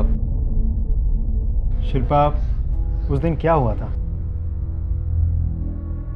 देखो शिल्पा, अगर तुम ही चुप रहोगी तो हम अपराधियों तक कैसे पहुंचेंगे? जिन्होंने भी तुम्हारे साथ ये घिनौना काम किया है उसे सजा दिलवाएंगे हम, बस तुम्हें हमारी मदद करनी होगी। दी बताओ ना जो सच है, अब क्यों इस आदमी की मदद कर रहे हो दी? क्यों इसे बचा रहे हो? ये आदमी किसी चीज के लायक नहीं है दी, बेकार में आप इसकी मदद कर रही हो दी। दी बताओ ना, यही था ना जो आपको वहां कहीं तो छोड़ के आया दी? दी भाड़ में जाए आदमी। नफरत, बस करो।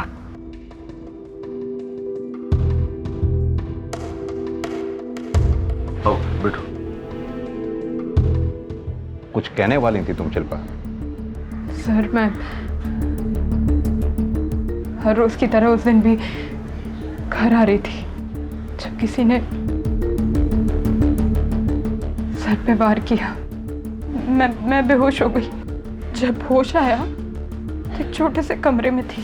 नहीं नहीं नहीं, जैसे ही वहां से मौका मिला मैं भाग गई।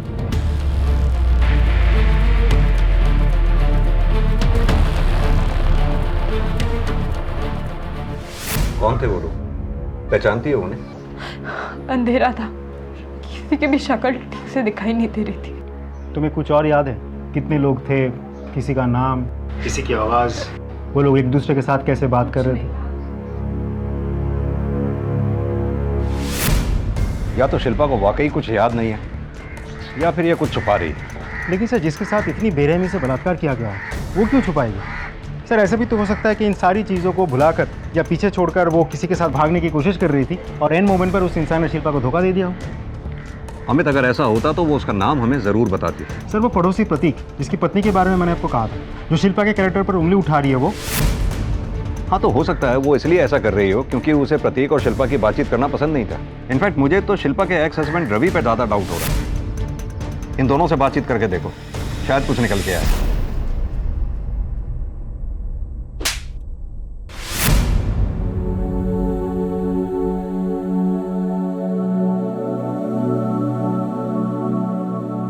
सॉरी,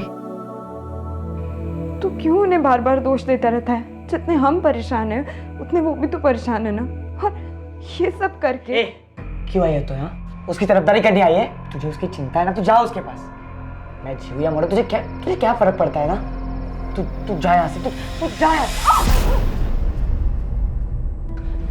दीदी दीदी दीदी दीदी दीदी क्या हुआ? दीदी आप बैठो ना। दीदी क्या हुआ? दीदी मैंने जानबूझ के आपको धक्का नहीं दिया दी, सॉरी दी। कोई बात नहीं, सॉरी दी। तो बिल्कुल भी चिंता मत कर, मैं ना सब ठीक कर दूंगी। तो बिल्कुल भी टेंशन मत ले, सब ठीक हो जाएगा। सर, रवि और प्रतीक की इंफॉर्मेशन मिल गई है। प्रतीक तो क्लीन है, लेकिन रवि, ये देखिए सर। लेके आओ उसे। सर आप मेरी बात का यकीन नहीं कर रहे सर। सर सचमुच शिल्पा के केस से मेरा कोई मतलब नहीं है। मैं सच अगर एक लाइन भी और झूठ बोली तो इतना मारूंगा कि सांस लेना भी मुश्किल हो जाएगा तेरे लिए। सर मेरा यकीन करो सर, वास्तव में बोल रहा हूं सर। ये तेरे फोन के ट्रायंगुलेशन रिकॉर्ड जो साफ साफ बताते हैं कि जिस वक्त शिल्पा मुखर्जी नगर में मौजूद थी तू भी उसके साथ मुखर्जी नगर में मौजूद था। अब तेरा ना तो वहां काम है और ना ही तेरा घर। कर क्या रहा था वहां पर तू? सर मेरी बात का यकीन अमित, सर प्लीज, ये ऐसे नहीं मानेगा। मेरी बात का यकीन सच उगलवाओ इससे। सच बोल रहा हूँ सर, मेरी बात सच क्या है? मैं बता रहा हूँ सर। लेकिन सर सच में बोल रहा हूँ, मेरा शिल्पा के केस से कोई मतलब नहीं है सर। मैं गया था वहाँ पे, मुखर्जी नगर गया था सर, वहाँ मैं नैना से मिलने गया था सर। ये नैना कौन है? साहब मेरी गर्लफ्रेंड है साहब। आपने अचानक उस दिन मेरी बीवी के सामने पूछ लिया तो मुझे झूठ बोलना पड़ा। कल रात घर पे ही था सर। हाँ, आते आते देर हो गई थी सर, वो मैं ओवर टाइम कर रहा था ना। लेकिन साहब मैं अभी सच बोल रहा हूँ, मेरा शिल्पा के केस में कोई मतलब नहीं है। नैना का मैं आपको फोन नंबर देता हूँ, उसका एड्रेस देता हूँ, आप उससे पूछो और वो सब कुछ बता देगी साहब। मैं तो उसके बारे में सोचता तक नहीं हूँ सर। शिल्पा को तो जैसे शादी नहीं करनी थी साहब, दूर दूर रहती थी। अरे शादी वाले दिन तो उसने मुझे हाथ तक लगाने नहीं दिया साहब। साहब मैंने तो कोई जल्दबाजी भी नहीं की, रुका रहा मैं। मुझे लगा कि धीरे धीरे समझ जाएगी वो, लेकिन एक दिन उसे अपने मैके जाना था किसी पूजा पाठ के चक्कर में और वो चली गई, फिर नहीं आई लौट के वो। मैंने बहुत इंतजार किया साहब, मैंने सोचा कि मैं उसके घर जाता हूँ और उसको लेकर आता हूँ। ऐसे कैसे नहीं आएगी वो? अरे बीवी है वो मेरी, जिंदगी भर यहाँ रहेगी क्या? शिल्पा बस है, बहुत हो गया, निकल यहाँ से, मैं तो टांगे तोड़ दूंगा तेरी। तू जानता नहीं क्या कर सकता हूँ मैं। चल निकल निकल। क्या कर सकते हो? भगा के नहीं लाया उसे, शादी की है उससे मैंने। तेरी शादी हुई थी, अब खत्म हो गई। तेरे को पेपर भेज देता हूँ, साइन करके भेज देना। चल निकल, अभी निकल यहाँ से। अरे चल निकल, चल निकल बोला ना, चल चल। उसके बाप ने तो जब से मुझे धमकी दी ना सब, मैं तो कान पकड़ लिया, उसे वास्ता ही नहीं रखा। लग तो यही रहा है कि रवि सच बोल रहा। लेकिन सर समझ में नहीं आ रहा कि शिल्पा अपने पति के पास लौटी क्यों नहीं। ऐसे सिचुएशन में माँ बाप अपने बेटी को समझाकर ससुराल भेजते हैं, लेकिन यहाँ तो उल्टा हुआ है। बाप ने ही शिल्पा को मना किया, और देखा जाए तो रवि ने ऐसा कुछ भी नहीं किया जो शिल्पा डर जाए और ससुराल लौटना ना चाहे। अमित, मुझे लगता है शिल्पा से दोबारा मिलना पड़ेगा। सर एक लीड मिला है। एक दुकानदार है जिसने उसी रास्ते पर शिल्पा का पीछा करते हुए किसी आदमी को देखा है, और वो कह रहा है कि उसे पहचान लेगा। सर मैं रात को दुकान से घर जा रहा था तो उसे भागते हुए मैंने देखा था।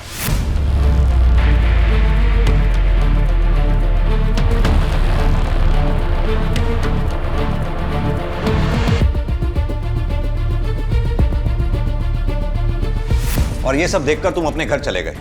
एक बार भी उस औरत की मदद करने या पुलिस को इन्फॉर्म करने की सोची नहीं तुमने? सर मुझे लगा कि क्यों किसी के बवाल में फंसना, इसके लिए मैंने किसी को बताया नहीं। वो औरत तकलीफ में थी, तुम्हें साफ साफ दिख रहा था। उसकी मदद करने की बजाय कैसे इंसान हो तुम? सर तुमने कांस्टेबल को बताया कि तुम उस आदमी को पहचान लोगे? हाँ मैं पहचान लूँगा। शक्ल की हर एक डिटेल याद करके बता पाओगे अच्छे से? अच्छे से बता दूंगा सर। उसके हिसाब से हम स्केच बनवाएंगे। ठीक है सर।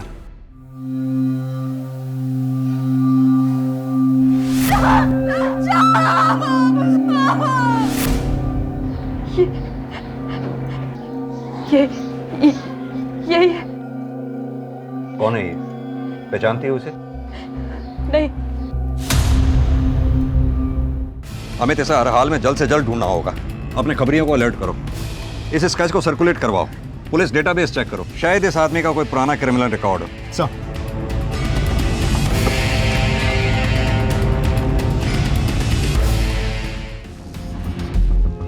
सर शिल्पा का रेपिस्ट जिसका स्केच बनवाया था हमने, मिल गया।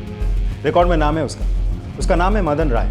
छोटी मोटी चोरियाँ, छोटे मोटे दंगे फसाद करता रहता है। अपने खबरियों को काम पे लगा दिया है। साथ ही hotels, lodges, safe houses, local अड्डे में चेकिंग हो रही है। बहुत जल्द कुछ ना कुछ मिल जाएगा। गुड अमित।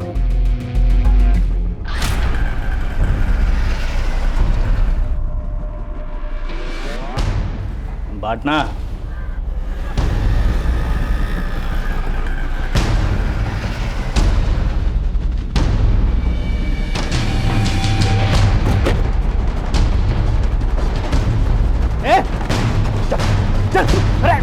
क्या हुआ साहब? क्या साहब मैं नहीं जानता उस लड़की को साहब।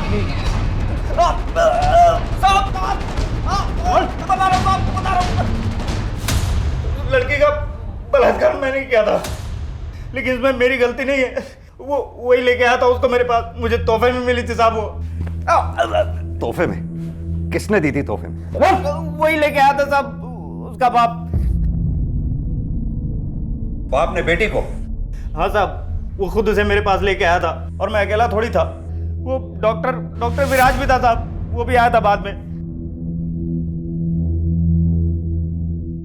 अमित सर, ले आओ इस डॉक्टर विराज को भी।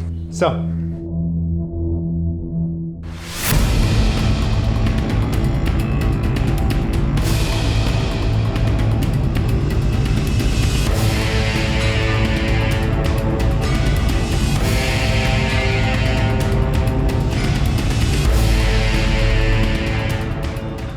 सर क्लिनिक 2 दिन से बंद है। क्लिनिक के ऊपर ही मकान है लेकिन खाली है। आसपास पूछताछ कर लिए, किसी को कुछ नहीं पता। अमित, क्लिनिक के सारे रिकॉर्ड जब्त करवाओ, फोन ट्रायंगुलेट करवाओ। हो सकता है उसे हमारे आने की भनक लग गई इसलिए वो गायब हो गया। ओके सर, ताला तोड़वाओ। सर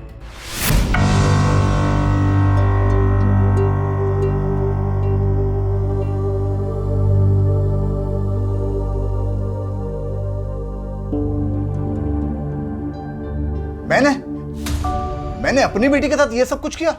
सर मेरी बेटी है वो, कोई खिलौना नहीं जो इस तरह तोहफे में मैं किसी को। तो मदन क्या झूठ बोल रहा है? हाँ झूठी बोल रहा है वो, कोई साजिश रच रहा है मेरे खिलाफ। किसी ने जरूर उकसाया उससे। सर मैं उसको ठीक से जानता तक नहीं। हाँ हम एक ही फैक्ट्री में एक साथ काम करते, बस इतना ही। कभी मैंने उससे पैसे उधार लिए थे, लेकिन ये मदन मेरी बेटी के साथ ये सब कुछ करके इल्जाम मुझ पर थोपेगा ऐसा मुझे कभी लगा नहीं था। सर एक फैक्ट्री में काम करते हो, उससे पैसे उधार लिए थे, लेकिन जब मैंने तुम्हें स्केच दिखाया था तब क्यों पहचानने से इनकार कर दिया था? तब क्यों बोलती बंद हो गई थी? उस समय मैं तस्वीर देख के नहीं पहचान पाया था, पर मुझे नहीं लगा था कि मदन मेरे साथ ऐसा कुछ कर सकता है। और डॉक्टर विराज? डॉक्टर विराज, उनका क्या लेना देना? पहचानते हो या नहीं? हाँ वो हमारे फैक्ट्री के बगल में उनका दवाखाना है सर, मैंने उनसे भी पैसे उधार लिए हैं सर। डॉक्टर विराज और मदन ये दोनों मिलके मेरे खिलाफ साजिश कर रहे हैं, कुछ मुझे फंसाने की कोशिश कर रहे हैं, या फिर और कोई है जो मुझसे दुश्मनी निकालने के लिए ये सब करवा रहा है इनसे। ये आइए, इसे पूछिए इससे। सर ये क्या बोल रहे हैं आप? हाँ मेरे पापा? सर वो आपको झूठ बोल रहे हैं।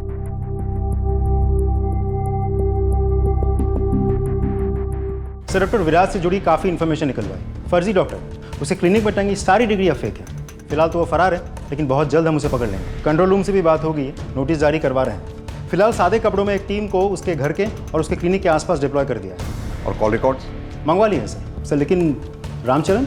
बाप अभी भी अपने क्राइम को मानने से इनकार कर रहा है। अब तो मुझे ये लग रहा है कि बेटी भी उसका साथ दे रही है। सर बाप से डरती होगी और क्या। अमित, पहले ये मामला एक बेटे का अपने बाप से नफरत करने का लग रहा था, अब तो बाप के भी इस केस में इन्वॉल्व होने की पॉसिबिलिटी है। अमित, मुझे एक बात खटक रही है थोड़ी सी। शिल्पा के माथे पर सिंदूर लगा हुआ था।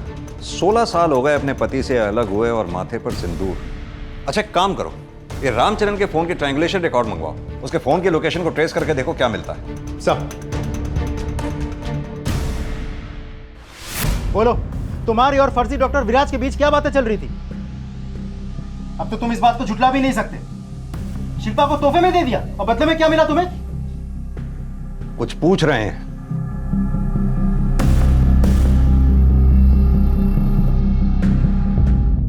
सीधी तरह से बता, डॉक्टर विराज से कांटेक्ट में क्यों था तुम?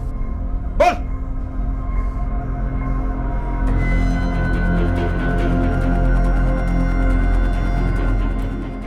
वो गोलियां देता था, दवाखाने में सैंपल आता था, मुझे आदत लग गई थी और जब उसने गोलियां देना बंद कर दिया तब इनके बटुए से मैंने कुछ पैसे चुराए और मैंने उसको गोलियों के बदले में दिया और कुछ नहीं किया मैंने।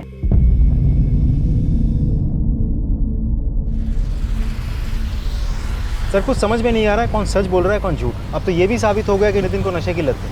आखिर ऐसी कौन सी वजह रही होगी जिसकी वजह से बेटा इस हद तक गया?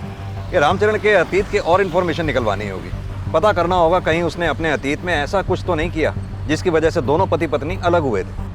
अमित, हो ना हो इस पहेली का हल रामचरण की पत्नी लता के पास ही है। सर मैं आज ही लता से जाके बात करता हूँ और उसके पड़ोसियों से भी पूछताछ करता हूँ। Go at. Sir Lata ji, इतना सब कुछ होने के बाद भी तुम चुप हो? तुम्हें अब भी नहीं लगता कि तुम्हारी बेटी के साथ ऑलरेडी बहुत बुरा हो चुका है? अगर तुम ऐसे ही चुप रहोगी ना तो तुम्हारे पति तुम्हारी बेटी को फिर से किसी और के पास भेज देगा और तुम्हें पता भी नहीं चलेगा। इस बार तो जिंदा वापस आ गई, लेकिन अगली बार क्या होगा किसी को नहीं पता। वो तुम्हारे साथ भी ऐसा ही करता था ना, इसलिए तुमने उसे छोड़ दिया था। मैंने तुम्हारे जैसी ना माँ नहीं देखी। उस आदमी के पास अपने बच्चों को छोड़कर चली गई थी तुम। अरे क्या हुआ, बोलोगी कुछ प्रॉब्लम है? डरती हो किसी से? बेइज्जत होने का डर है?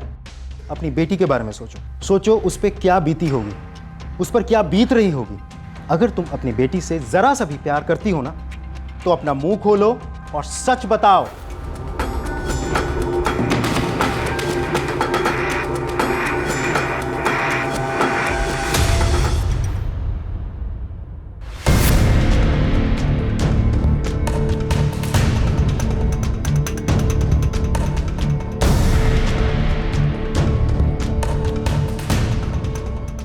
नहीं सर, कुछ नहीं हो रहा है। न लता मुंह खोल रही है, न पड़ोसियों से कुछ पता चल रहा है। पिछले 16 सालों में ज़्यादातर पड़ोसी बदल चुके हैं। जो लोग नए हैं उनको रामचरण के बारे में और फैमिली के बारे में बहुत कम पता है। सिर्फ इतना ही पता है कि रामचरण और उसके फैमिली अपने अपने में ही रहते थे। शिल्पा सिर्फ 6ठी क्लास तक पढ़ी थी, उसके बाद वो पढ़ाई कर नहीं पाई। माँ बाप दोनों मजदूर हैं तो दिन भर घर के बाहर रहते थे। सर ये सब बहुत बेसिक इन्फॉर्मेशन है, इससे आगे हम कैसे बढ़े? एक रास्ता है, इतना तो तय है कि रामचरण झूठ बोल रहा है। हमने रामचरण के फोन ट्रैगुलेट करवाया था। ये देखो, उस दिन मदन जहां जहां भी था उस वक्त पर रामचरण भी उसके साथ था। ले आओ इस रामचरण को। सर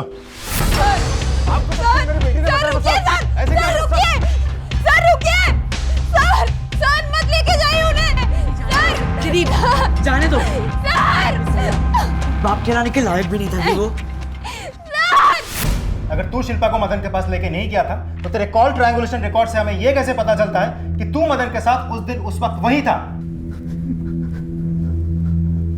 सर और कोई चारा नहीं था मेरे पास। वो डॉक्टर विराज और मदन से मैंने पैसे लिए थे। वो वसूलने के लिए मुझे धमकी दे रहे थे कि पैसे तो हम वसूल करेंगे, इस तरह से नहीं तो उस तरह से। और सुन बे, अगर पैसे नहीं दिए ना तो तेरी बेटी को उठा कर ले जाऊंगा। मदन समझा? साहब मैंने बहुत कोशिश की, मैंने बहुत कोशिश की पैसे जमा करने की, लेकिन ये नालायक नितिन मुझसे पैसे चुराता था। तो आखिर में मेरी हिम्मत टूट गई साहब। अगर वो लोग मेरी शिल्पा को उठा के लेके जाते तो मेरी बच्ची को बहुत तकलीफ देते, इसलिए मैं खुद, मुझे यकीन था कि शिल्पा किसी न किसी तरह मान जाएगी और वो लोग उसे जल्दी छोड़ देंगे। और इसलिए तूने खुद अपनी बेटी को उनके हवाले कर दिया। ये घटिया ख्याल तेरे दिमाग में आने से पहले हमारे पास आने का ख्याल तेरे दिमाग में नहीं आया? कितना घटिया इंसान है तू।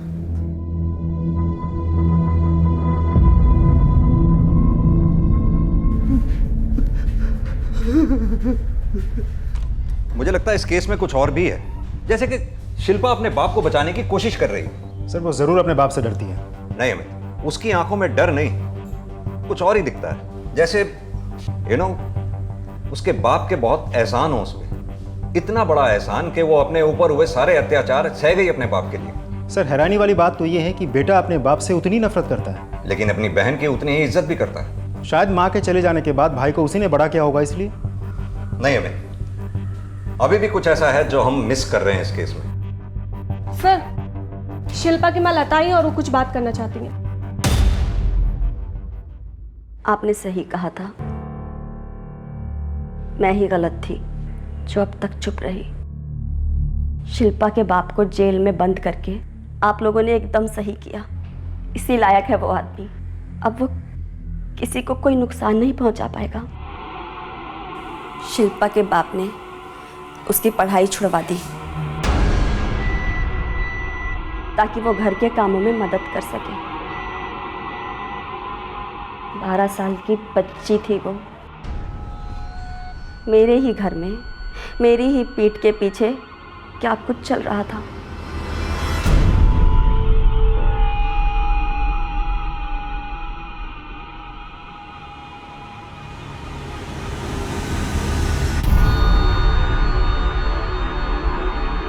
क्या कर रहे हो ये?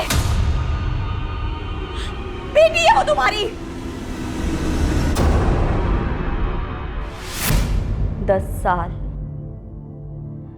10 साल उसने अपनी बेटी के साथ लोगों के डर से, मैंने कभी किसी से कुछ नहीं कहा, बस जैसे तैसे करके शिल्पा की शादी करवा दी। लेकिन वो आदमी शादी के 1 हफ्ते बाद ही शिल्पा को घर वापस ले आया और फिर वही सब शुरू हो गया। और एक दिन पता चला शिल्पा मां बनने वाली है। नितिन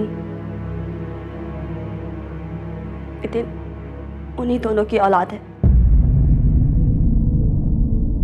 उस घटिया आदमी ने अपनी ही बेटी के साथ रिश्ता बनाया, उससे नितिन पैदा हुआ।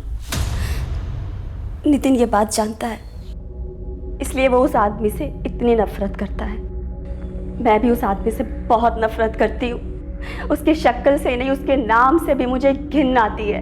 वो दोनों घर छोड़ के चले गए ताकि लोगों को कुछ पता ना चले, और बच्चे को भी अपने साथ ले गए। मैं अकेली रह गई। आप लोग चाहे तो उनका मेडिकल टेस्ट करवा सकते हैं। सच खुद ब खुद सामने आ जाएगा। तेरी बीवी ने हमें सब सच सच बता दिया। झूठ बोलने की कोई गुंजाइश नहीं है। आखिरी मौका दे रहा हूं, सच सच बोल दे। अमित, ये ऐसे नहीं बोलेगा। इसका डीएनए टेस्ट कराओ, सच खुद ब खुद सामने आ जाए। सर,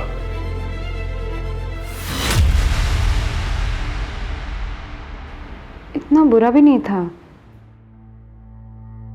शुरुआत में थोड़ा अजीब लगता था, दर्द भी होता था। छोटी थी ना मैं, पर बाद में सब कुछ ठीक हो गया। पापा ना हमेशा कहते थे कि बेटी का पहला प्यार उसका बाप ही होता है। पापा ने बहुत प्यार किया, बहुत ख्याल रखा मेरा। तब से मेरे लिए तो पापा भी वही और पति भी वही थे।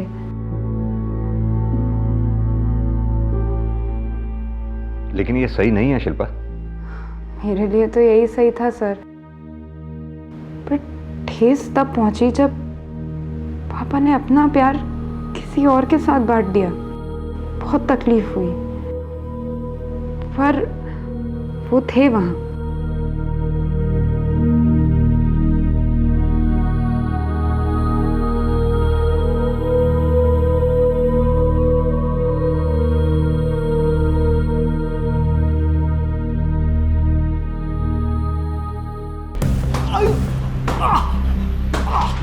जो हुआ उसका दोष शिल्पा को नहीं दिया जा सकता। बचपन से शिल्पा के मन में ये बात आरोपित हो चुकी थी कि उसे अपने पिता से ही प्यार करना है, उन्हीं से रिश्ता बनाना है। यही उसकी सच्चाई बन चुकी थी। इसके चलते जीवन की बाकी सारी वास्तविकताओं से उसने तो मुंह मोड़ लिया था। बदकिस्मती से कभी कभी जिनके ऊपर हमारी सुरक्षा की जिम्मेदारी होती है वही हमें नुकसान पहुंचाते हैं। और इस केस में शिल्पा के साथ तो ज्यादती हुई है, लेकिन नितिन के साथ भी तो बुरा हुआ है। एक तरफ ये अजीब सच कि उसके पिता और नाना एक ही आदमी है, और दूसरी तरफ इस घिनौने सच को छुपाकर आम जिंदगी जीने का दबाव आसान नहीं होता।